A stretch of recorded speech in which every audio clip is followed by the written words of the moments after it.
You ask Tiger to solve. This deals with linear equations with one unknown.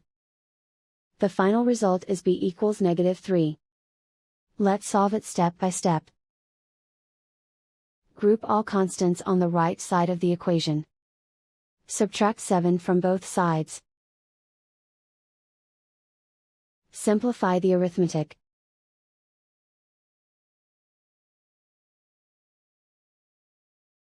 Isolate the b. Divide both sides by -11. Cancel out the negatives. Simplify the fraction. Simplify the arithmetic. Find the greatest common factor of the numerator and denominator. Factor out and cancel the greatest common factor. And so the final result is b equals -3.